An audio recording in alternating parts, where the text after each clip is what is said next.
of unrestricted flavor. So this show has always been about overcoming adversity as well as sharing my recipes. And wouldn't you know it, a little more adversity is coming my way. But it's okay. So my original film and editor person had to take a step back due to life, which I completely understand, and I'm happy for her. Hopefully everything goes well for her. But that leaves me here by myself and trying to figure this out. So the show format's going to be a little bit different this time. I'm going to have to go on very few cuts, edits, and I set up a simple recipe for us. We're going to do ratatouille today. So we're just going to be setting up in a crock pot, letting it sit for the day. I'm actually having my parents over for dinner tonight. So perfect dinner. I can go ahead and set it up in the morning, go about, run my errands, and come back and it's ready for us. So let's get started.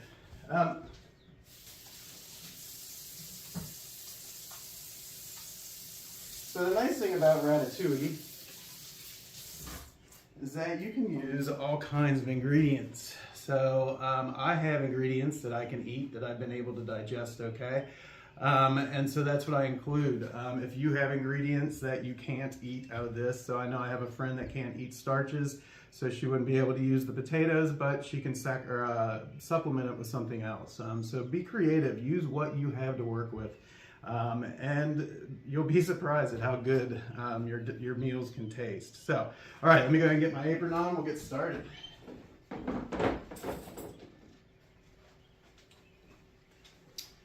Oh, before I do that, actually, I wanted to do a quick sponsorship. So, I like to support people that have supported me through this process, and I'm wearing this t-shirt right now. I love this band, Jam Band Jovi. The four members in the band, Mike, John, Fox, and Brent, have been awesome. They've taught me that no matter how old you get, it's never too late to accomplish a dream or go for a dream. So I just want to say thank you to you guys. I appreciate the journey we're on together. Thank you. All right, so let's get to cooking some ratatouille. All right, so first thing that we're going to start with is turning on our crock pot.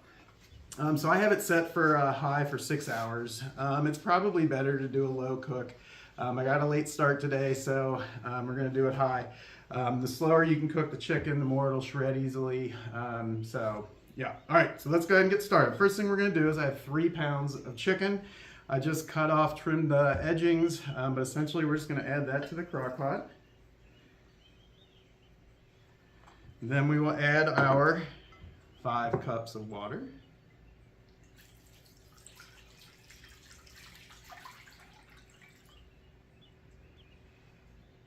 Then we're going to add 1 jar of the Mezzetta roasted red bell pepper strips. You can find this at Kroger, Jungle Gyms, most of your local grocery stores. But I just take the entire jar with all the vinegar and the brine and dump it on in. It gives it some really nice flavor. So we add that. Then we are going to add our basil. So I use a mix of fresh basil that I actually grow on my deck.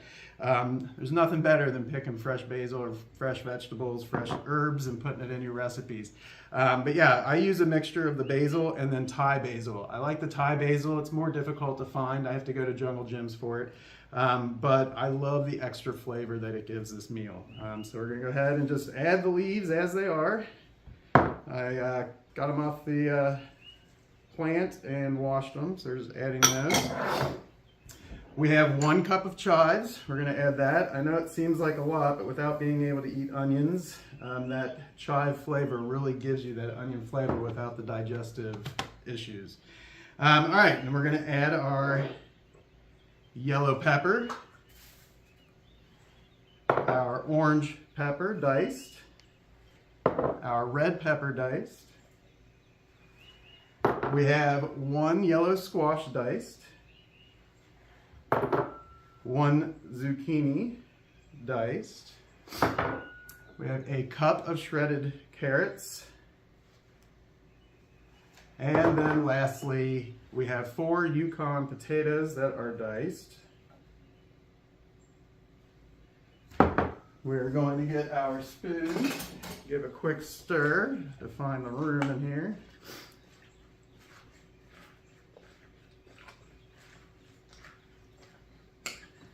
All right, now we got it all pushed down. Fits just fine. We are going to add our dry ingredients. We have 3 tablespoons of paprika. Now, I use a mixture of smoked paprika and regular Spanish paprika. I know it seems like a lot, and it does add a lot of flavor. Not too much spice, so you can kind of go with what you like. 3 tablespoons has been great. My parents have enjoyed this meal before, and it hasn't been too hot. And so I just play around with it. But 3 tablespoons seems to be a good amount for this recipe. We have 2 tablespoons of ground pepper, 2 tablespoons of salt, and lastly, 2 teaspoons, I'm sorry, all those are teaspoons. We have 2 teaspoons of salt, teaspoons of pepper, and then 2 teaspoons of dried oregano. And we're gonna give it a big stir.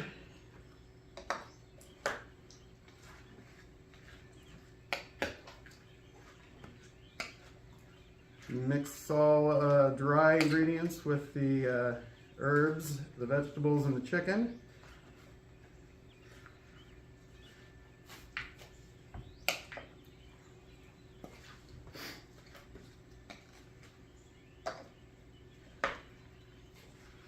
And there you have it.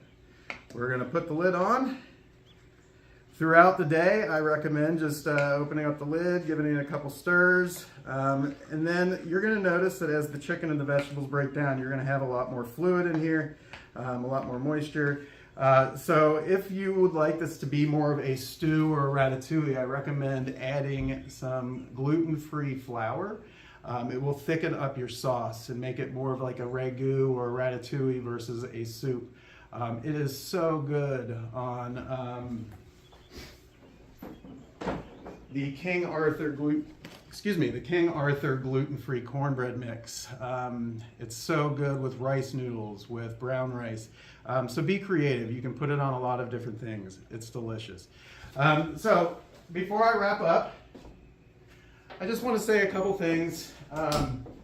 More or less, as we begin to embark on the spring and summer months, we're all going to be invited to different cookouts, gatherings, etc. And I want to explain, I guess, from the perspective of somebody that struggles with digestive issues and chronic illness, the difficulties that this season brings on us. So the first thing I want to talk about is when we get invited to a place, the anxiety that comes with that immediately. Will our body be able to, will our body be ready that day to be able to commit to a gathering? And then once we get over that, it's how are we going to eat? So I have some bullet points. Number one, we have the anxiety that I just spoke about. There is a lot of anxiety that comes with going out and being entertained and trying to fit in with other people that can eat normally.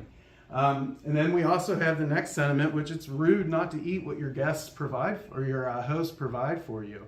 And that's simply not possible for us. And it makes us feel awful. So we have to bring our own food. We feel uncomfortable because we're outsiders and it's obvious to people. So it is extra difficult for us. So I guess in a lot of ways I'm talking about this to help other people understand our perspective. And then understanding and trust. Please, when we say we can't eat something, we say it because it will make us violently ill. It is not to offend you. It is not to put down your food. We just don't want to be sick for a week after we had that meal. I can't stress that enough. It's been awful going to places and having to turn down food. And I have in the past eaten food that I knew would make me sick to make those people feel better. Sorry.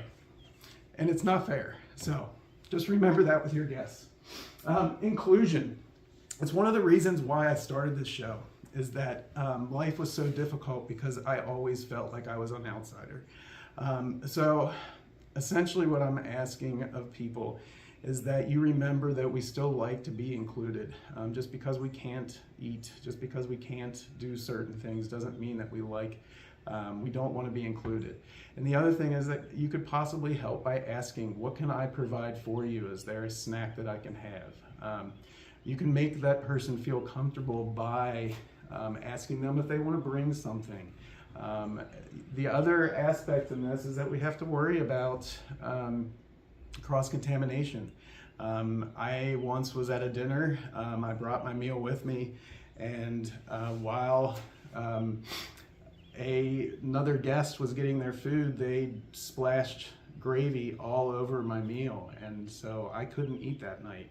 And it wasn't their fault, it was an accident, but that created tension in that dinner because she felt bad, I felt bad, and so it's just being understanding and being patient with somebody that's struggling with this chronic illness.